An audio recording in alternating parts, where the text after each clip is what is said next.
Hey everybody, this is Keith here of Euphoria Pictures. Welcome back to my channel. Right folks, so this video is going to be a simple pickups video showing off all the Blu-rays that I picked up in the last couple of weeks. Not too many titles, there's probably 6 altogether. And it goes without saying, but I will also share my thoughts on the movies themselves. So I want to jump into this straight away because I don't want the video to go on for too long. And I'm going to start with a very, very underwhelming horror movie. Something's telling me I'm going to be saying that quite a bit during this video. So yes, the movie I'm talking about is Taro. The positive thing I can actually say about it is the artwork on this one. It looks rather nice. But if you're not particularly aware of the movie, it's basically this group of friends. They go into this house, they find an old deck of tarot cards. And of course, one of them is able to do readings. And I think there's this rule that you don't do readings of tarot cards with someone else's deck. And of course, that's what she does. She reads all the futures of her friends. Of course, the deck of cards is cursed, and one by one they're being picked off, basically by their predictions. Think of Final Destination, but a very underwhelming version of Final Destination. It's not that it's the worst movie I've ever seen, it's far from the worst. I've just seen it so many times before. It's a real run-of-the-mill horror movie, and some of the decision-making that the cast do in this one is borderline laughable. It really, really is. But I have to admit, after around 45 minutes, 50 minutes, it kicks on a little bit. And I did get an element of enjoyment from it, but unfortunately, that's not saying much. So yes, Taro folks, I'm not going to say not check it out. But if you do, just brace yourself for a very underwhelming horror. That's exactly what I got from it. But you never know, you might feel very, very differently about it. So yes, Taro. Right, so up next, I picked up Sematary Bloodlines. Now, I got this on Amazon for €4.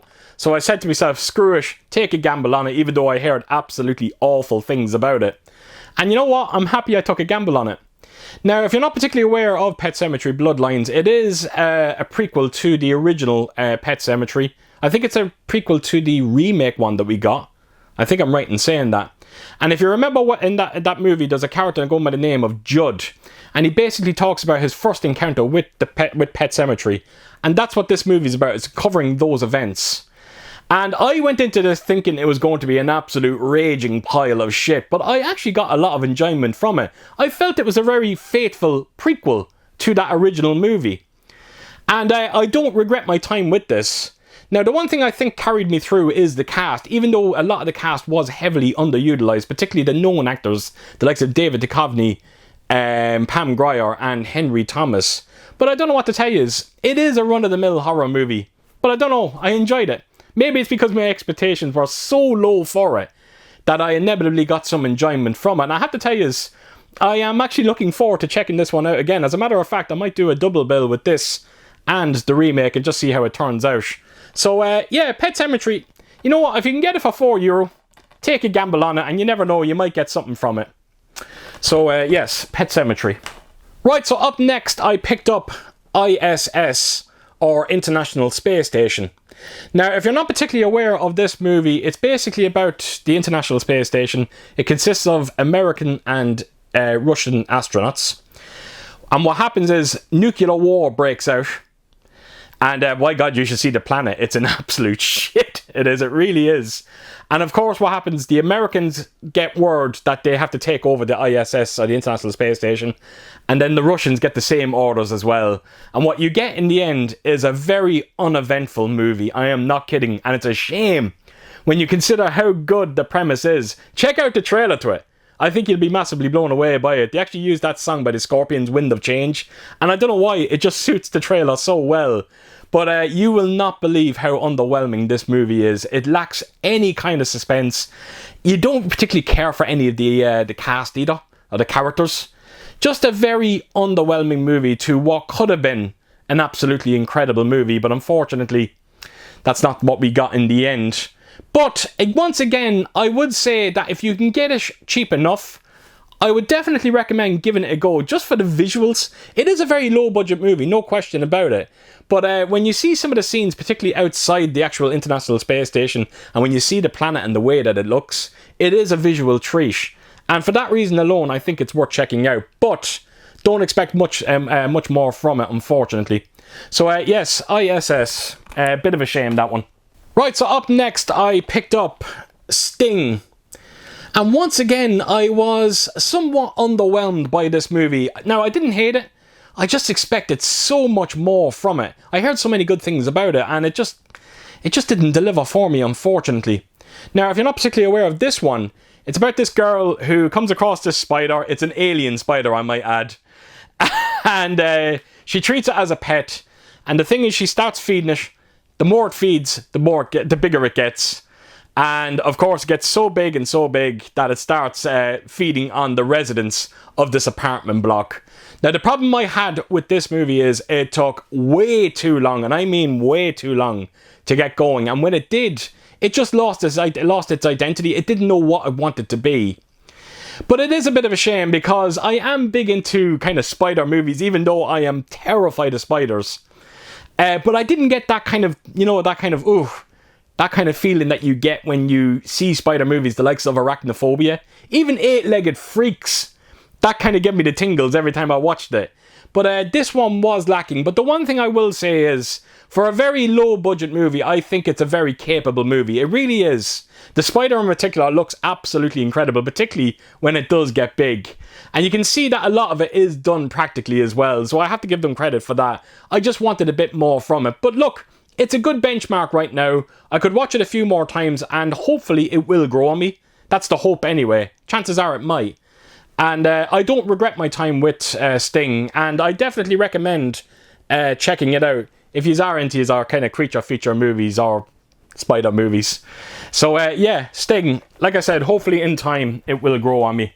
Right, so up next I'm going to be showing a Steelbook. Now this one was a bit of a gamble, but thankfully the gamble has paid off. It's such a stunning Steelbook as well. And this was recommended to me by my good friend Nigel, aka the Rockgod. And what I'll do is I'm going to leave a link in the description below to Nigel's channel, his YouTube channel. And I recommend going over there, throwing him a sub. I think you'll be highly entertained by him. One of the nicest people you're ever likely to meet on YouTube. And he was very passionate about this movie and how much he loves it. So I said to myself, look, I can no longer ignore this. So I picked this one up. So it is called the Interceptor, or what it's commonly known as the Wraith. And it stars Charlie Sheen. Now before I do anything, I just wanted to quickly show you this Steelbook and how beautiful it actually looks. So you got the main character there on the cover. You got that car as well, and that car looks absolutely incredible. You can see all the electricity going through it as well. And I'm digging on that kind of purple and black colour scheme. And then when you turn around to the back, you get a look at that character once again, him holding the... it's basically like a shotgun, I think it is. And you'll notice that that purple and black continues onto the back of this as well. So yes, I got this on Amazon Germany. It's from a company called NSM Editions. And thankfully the gamble has paid off. Nigel was absolutely spot on. I had a fun time with this. Now if you're not particularly aware of it, I can't say too much about it because I don't want to spoil it for anyone. But it is your typical revenge movie. This character here appears out of nowhere with this car. And he's taking revenge on these 4 or 5 people that have done him wrong in some way. Again, I can't say much because, again, I don't want to spoil it for anyone. But if you're into your kind of revenge movies like that, I think you're going to be highly, highly entertained by this one. And I just want to do a big shout out once again to Nigel for recommending this one to me. I had an absolute blast with it. And I'm so happy to own such a beautiful edition like this for it. So there you have it, folks. The Interceptor, or the Wraith, whatever you want to call it. Right, so that lastly brings me on to what is probably the best horror movie I've seen this year. I knew that this was going to be good when I seen the trailers. I didn't realise it was going to be this good. And the movie is Abigail. Now, I've spoken about this movie on countless streams, and I cannot recommend this one enough. It's basically about these group of people. They kidnap this child at the start of the movie. Her name is Abigail. They're told to bring her to this house. And when they get there, they realise that Abigail is indeed a vampire. And this was all a setup to get these trapped in the house with her so she can feed on them. It's unbelievably good, this. It ticks every kind of box for me when it comes to a horror movie like this. It has this kind of people under the stairs vibe to it in terms of its comedy, its humour. I got that from it.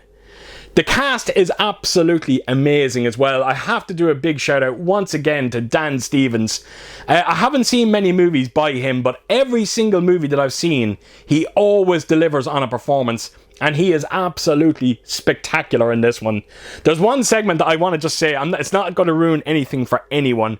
It just left me in tears laughing, but it's basically this scene where Dan Stevens is barking out orders. He's telling people to, go into a pool room, get pool cues, start sharpening them. And then he tells this blonde-haired one to go into the kitchen and get garlic. And all of a sudden, Yawan comes out and she's holding a net of onions. And Dan Stevens, his reaction, he goes, "They're fucking onions." And I was in tears laughing. Just the way he executes it, the way he says it, is absolutely fantastic. So, folks, I highly recommend this one. If you're into your kind of comedy horror movies that is so over-the-top gory, I think you're going to have an absolute blast with Abigail. And I honestly cannot wait to sit down and check this one out again. It was such a blast. So there you have it, folks. That is everything that I'm going to be covering in this video. Yes, there was some underwhelming movies there, but like I said, they're benchmarks. Maybe in time I might grow to appreciate them a little bit more. But the Abigail one in particular was the real winner for me. I can't stress to you how much I love that movie. So there you have it, folks. So as per usual, if you did like what you see here, please do give it a thumbs up, and if you could leave a comment down below, and please do share your thoughts on some of the movies that I showed in this video. And yeah, I hope to see you all again real soon with my next video. Until then, I'll see you soon. Bye bye.